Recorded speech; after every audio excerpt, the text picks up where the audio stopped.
Hi, John here at Fiat Club America and Benson Fiat and Alpha here in Greer, South Carolina. There's my card and contact information. If you need to reach me, I'm on Eastern Time. Well, I want to show you a window sticker. This is a window sticker of a 2013 Fiat 500 Pop. This is a little base car. As you notice, in 2013, base price was $16,195.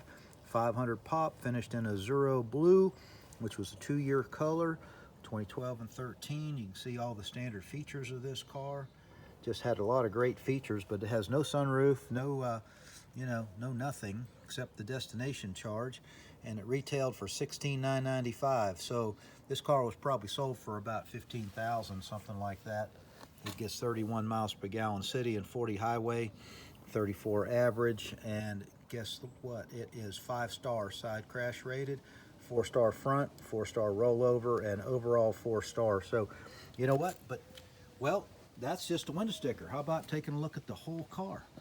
I bought this car for a very good price, and it's got about 94,000 miles on it. It's been sitting on the side of a building at a warehouse out of state for the last 2 years, so it hasn't run. Apparently, from what I understand, the ECU was said to be bad, and so it needed a new ECU. Customer didn't want to put that money into it, and so they decided to sell it to the building's owner for a very low price, and then I bought it from them. And so I'm going to take a crack at it and see what I can do with it. But anyhow, as you notice, this is the Pop series, and because it's a manual, it has this front skirt on the bottom. You notice they put that on there, and they also put on the back spoiler. If you notice, it's got the 500E electric spoiler on it, so that was the big deal in those days. It's supposed to have wheel covers on it, but it doesn't, so those are missing. It's got good tires on it though, from 2019. Let's take a look on the inside. Can't really open the door fully because it's on the trailer still. It's got the matching blue, Azuro blue dash, but you know, this car's got power steering, nice radio, 5-speed heater. What's not to like? Cruise control, tilt wheel, and you know, kind of plain Jane gray interior. And the seat's got a little bit of wear on the front edge, but you know what? I've got another seat I could put in there and make it look just perfectly fine. And as you can see, this car came complete. The only option on this car was a little puppy dog, and so this little fella came with the car. So I've decided to keep him. So maybe I need to name the car. So if you got an idea of a name for this little car, you know, I don't know if I want to call it Blue Smurf. That would be too easy, but maybe that's a good name for it. Anyhow, this car was at a dealer which I won't mention, but they told them that it needed a ECU. Customer didn't want to put the ECU in. They found one online. They bought a used one and tried it, and apparently it didn't work. So, you know, probably needed to be reprogrammed. Who knows if that was the issue with it. Let's take a look down the side here. As you notice, I mean, this car is very dirty. Like I said, it's been sitting outside for over 2 years. Got a few little door dings on it here and there. That's not that big a deal. Got a few scratches here and there. It's obviously dirty. It'll clean up. Got a little bit of scratches right here. That'll clean up mostly.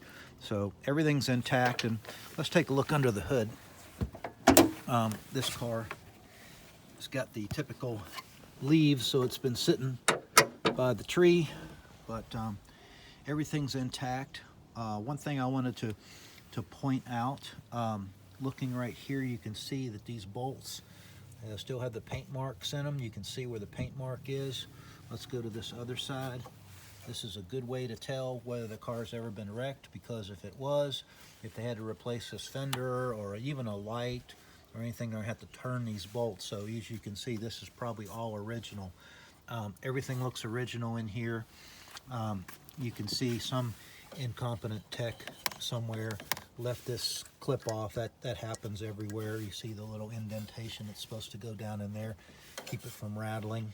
But people trying to reach the oil filter down below, they'll pop that off and never replace it, so it rattles all the time.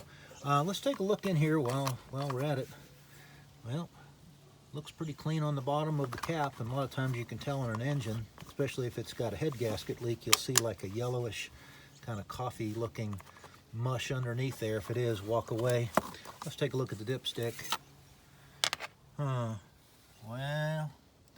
don't look like there's much on that dipstick. So this car may not have oil in it to any degree. Yep, it's right down on the very bottom. That could be the reason why it wouldn't run. As you know, these multi-air engines, they have to have oil pressurized at the top of the motor to run the intake valves. And you know, if a car runs out of oil, theoretically it won't run because there's no way for a fuel mix to get in there and fire. So I'm wondering if they checked that out. But you know, stranger things have happened. There's the ECU box right here, and I have another one that I could pop in there. Of course, it'd have to be reprogrammed, and this battery is dead. It's going to need to be replaced. So I've got a battery to put in, but otherwise, everything looks intact on this car. So I figured it was worth picking up and seeing what I can do with it. There's nothing bent or broken. The tires are good. These are 2019 issue. And you know, by the way, if you ever want to find out how old the tires are, take a look down here. You're going to see this says 3718. See that? So it's 37th week of 2018 is when this tire was made. Don't know when it was mounted. You got to assume it was probably late in 2018. But that's how you can tell the date on a tire. And this still has good tread on it. So you know, all these tires look pretty good, like they'd clean up and they would be passable. So don't have any wheel covers, but we'll get to that eventually. So anyway, I'm kind of excited about doing this little home project and see if I can put this car back on the road again and you know, find our little dog a new home possibly. But there it is. So anyhow, if you have any questions or if you need to reach out to me, please do. If you're looking for an Alfa or Fiat, that's my card and contact information. I'm on Eastern Time. Been selling Fiats for 10 years and Alfa for 7 years. Know a little bit about them. Happy to help you if you have a question or problem. And you know, we'll do what we can. But you know, I get some of these home projects and I enjoy working on these cars, you know, in my spare time. And so we're going to give it a shot to this one. So I'll probably have another video or two on this car, maybe 3. As it is cleaned up and all, so we'll report back to you. But otherwise, I hope you have a great day. And again, if I can ever help you, check us out and check out Fiat Club America. That's fiatclubamerica.com. You can sign up for free for a year and become a member, get the issue online, and there's my card. So anyhow, I hope you have a great day. And hey, we're going to get started on this project. You know, a car sitting in my driveway doesn't stay dirty very long. I clean them all up. So you take care, and we'll talk soon, and I'll report back to you on it. Take care. Bye-bye.